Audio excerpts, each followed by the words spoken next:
Want to design a gallery wall but not sure where to start? Today I'm going to walk you through the process step by step. Hey guys, welcome back to Katie Fehlinger DIY. If you're new here, nice to meet you. I'm Katie, and on this channel I focus on DIY tutorials, ideas, and techniques like you'll see in this video, all to help you make your home your happiest place. So if you're into that, consider subscribing. So I have several gallery walls in my home, and I feel like they're some of the prettiest accents in the entire house. They create such a focal point, and depending how you design them, they can tell a super cool story or just be really visually appealing. So let's get into the process of how to create your own gallery wall. And make sure you watch to the end because I'm going to share 2 bonus tips that are really important to keep in mind. First, you want to find the right space. Now, this doesn't have to be a large open wall. You could design around windows or a door frame, above your bed. You could really jazz up a small space too, but this is a really great way to fill in empty space, like on a stairwell. So once you've decided where you're going to put your gallery wall, you need to decide on an aesthetic. Now, this is all you, and there are so many options. You've got choices in arrangement. Do you want an organized grid, or do you want it to be linear? Do you want your gallery wall to be free form? If it's going to be a photo gallery, are you going to go with framed pictures, a variety of frames, or a cohesive color throughout?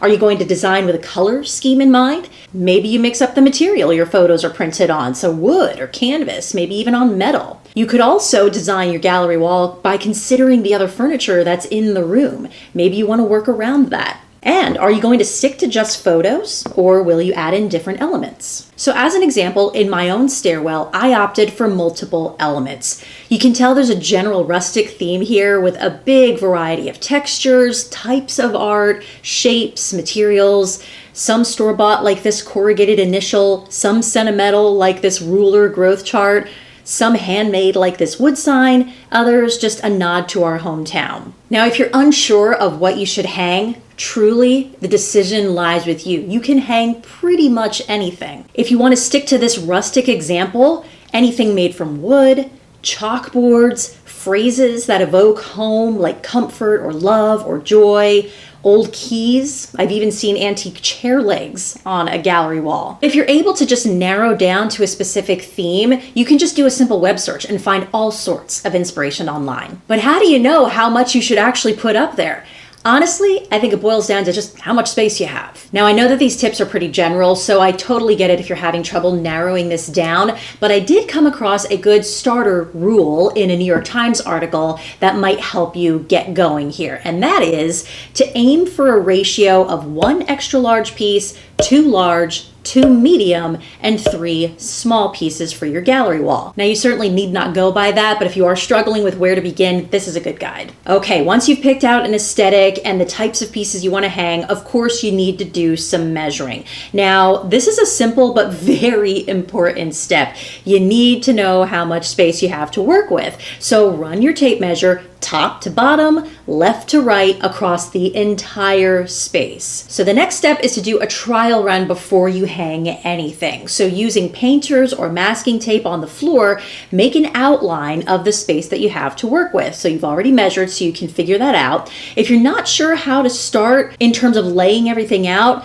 just put the biggest element that you have in the middle and work your way out. And what you might find as you're measuring everything out is that you have extra space to work with, so you've got to add in extra elements, or you might need to take some away. A couple of things to consider as you're doing this test run too. Consider using a top, bottom, or a midline to work against. So this is really visually pleasing. It adds some structure, and especially if you're going for a grid or a linear look, and it is really important to work with the measurements that you've laid out because it will look unfortunately obvious if one frame is even slightly off. You can also outline your elements with paper and then stick those on the wall before you nail anything in to make doubly sure that it's the look that you want. And now the moment of truth, it's time to hang everything. So I would suggest that once you've placed a nail, you place the object right on the wall and continue to measure as well as you go. And you don't have to be super precise if it's a free-form design, but you will want to pay attention to the math that you did of measuring and spacing out your frames. And a couple of bonus tips for you. If you have any heavier objects or heavier frames that you want to hang,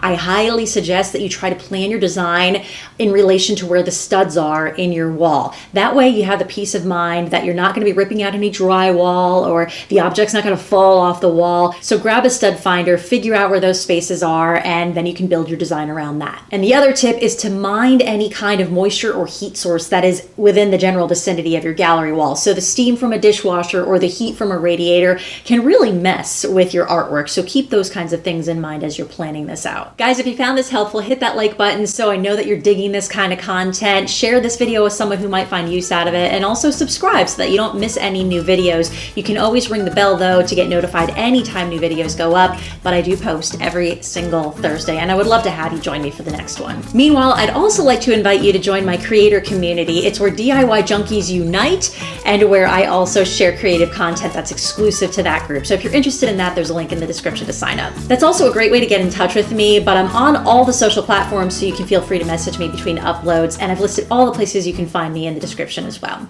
Guys, thanks so much for watching, and I'll see you next Thursday. Wanted to what? Was that English? Want to design a gallery wall? What? Design a gallery wall to help you make your home your happiest place. Why do I always slip into an accent? This just does not roll off the tongue. Want to design a gallery wall? Gallery wall, gallery wall, gallery wall. Oh my gosh. What did I want to say? Help me, Rhonda, help me, Rhonda.